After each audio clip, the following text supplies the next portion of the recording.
অবসরপ্রাপ্ত মেজর সিনহা মোহাম্মদ রাশেদ খান হত্যার মূল পরিকল্পনাকারী ছিলেন টেকনাফ থানার সাবেক ওসি প্রদীপ কুমার দাস।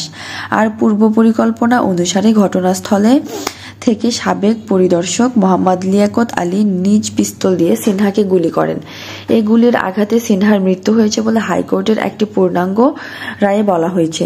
মেজর সিনহা হত্যা মামলায় সাবেক ওসি প্রদীপ ও পরিদর্শক লিয়াকতের মৃত্যুদণ্ড এবং অপর 6 আসামির যাবজ্জীবন কারাদণ্ড বহাল রেখে 2 জুন বিচারপতি মোহাম্মদ মোস্তাফিজুর রহমান ও বিচারপতি মোহাম্মদ সগীর হোসেনের সমন্বয়ে গঠিত হাইকোর্ট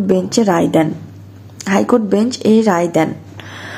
রোববার 378 পৃষ্ঠায় পূর্ণাঙ্গ রায়টি সুপ্রিম কোর্টের ওয়েবসাইটে প্রকাশ করা হয়।